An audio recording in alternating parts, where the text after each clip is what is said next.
lastly, I did also manage to put a bit of time into Ball Pit, stylized as Ball X Pit. Ball X Pit? Yeah. They say the X is silent. Yeah, I've been seeing a lot about this. Yes, it is the new Devolver published game by Kenny Sun. I've been looking forward to it since I was impressed by the demo back in the summer. It is a brick-breaking bullet heaven roguelite taking place in a huge multi-level pit with a little town at the rim of it, where you play as one of a number of unlockable characters. At the bottom of the screen, at the bottom of like a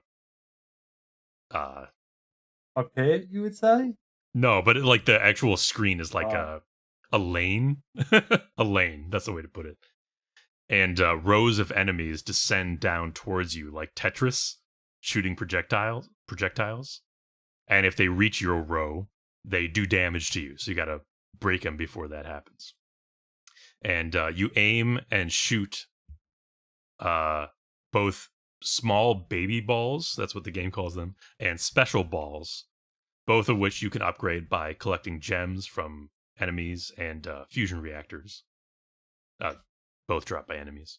But the upgrades, the stacking, and the synergies of the special balls and their effects are what really increase your firepower. So for instance, you might fuse a ghost ball with a poison ball, and now you have a special ball that moves straight through enemies and poisons them along the way.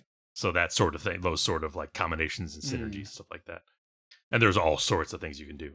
And what I like is that it also does give you hints towards those synergies on the screens that offer you your upgrade choices. That's so cool. It's not all guesswork like a original Binding of Isaac or something like that, you know.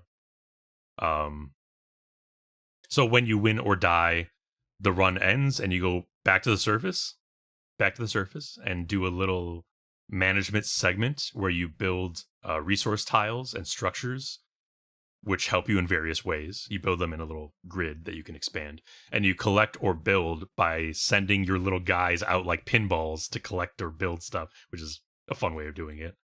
And you can do that like once per day, so to speak, and then you go back to the pit. Yeah.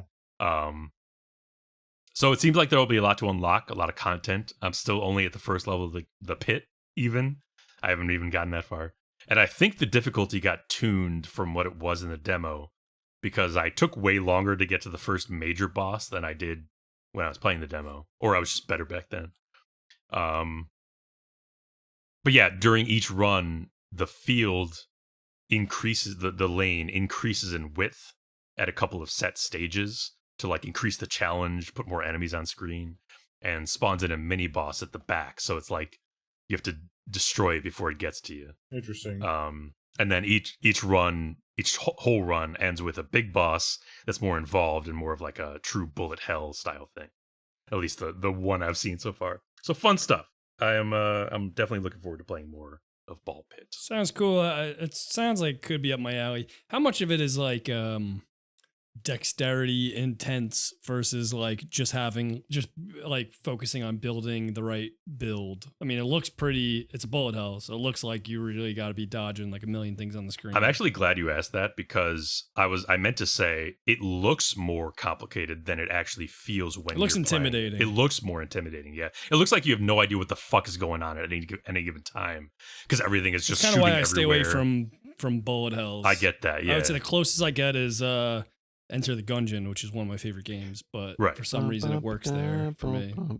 Yeah, most bullet heavens have that kind of issue where once you get enough like upgrades and stuff flying everywhere, it's hard to even tell what's going on. Surprisingly, in this one, they somehow managed to make you like have pretty damn good wherewithal of what's going on with you at all times. Like you genuinely don't need to be paying attention to what the ball's doing. Like what the balls that you were shooting are actually where they're going. You can like do stuff like what the ball doing. You can do stuff like you can try to get your balls behind enemy lines or something to try to like get them back there and break stuff. But then the trade-off of that is that you don't have those balls to shoot at the front enemies until they come back to you, until they break back through and get back to you. So like there's trade-offs for your like moment to moment tactics, but that's really not a big part of it.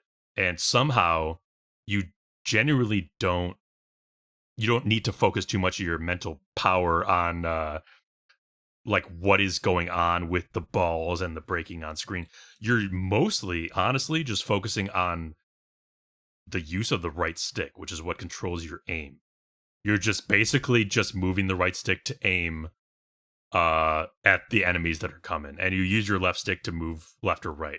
So it's like And very dodging. yes. Well, I mean, so the dodging comes kind of naturally by like, I want to be in the right position to aim at the right angle or something like that. But it's only really when it gets to the major bosses, the end run bosses, that like that's the only time it really becomes a bullet hell for you, where you have to be like actually dodging stuff. And then I don't know, I don't feel like I'm that good at bullet hells generally. Yeah, But that's what I wanted to know. that first, there's like the first boss, I didn't really find all that challenging in terms of the dodging. And again, that's the only really time that I felt like dodging was a big part of it. That word dodging, So I don't know. Yeah, it's good I to would know say because try. these kinds of games are. I love these kinds of games, but they're the kinds of games that I'm playing like at the end of the night to Sure. wind down. But if it's so intense, then I'm not gonna play it. You know what I mean? Because it's not a relaxing game. I found it But if you think surprisingly casual, as in like okay, cool. almost like a turn your brain off kind of idle experience, but definitely not, because you're still making decisions and playing the game. Yeah, I see a lot of people talking about it. I see it's got great reviews. It's addicting. I'm wondering. Do you have anything more to say about that game? Because I was going to ask you a question. go ahead. Kind of related. You ever heard or played that game Star of Providence? No, neither actually. What is that? It's one of the donkey games that came out. Oh, okay. It's a bullet hell roguelike. It gives me similar vibes. And I was thinking about picking it up. I don't know. You may want to check it out. Okay, I'll pull up page. But yeah, Cool. Thanks for breaking that down. it's I haven't gotten to play it too much, but I was really looking forward to it, and so far it has not disappointed. And if anything, I'm kind of enjoying that it feels more challenging than the demo did, because it's like, I guess that means I've been playing for longer, trying more runs, trying more combos and stuff like that. So it's cool.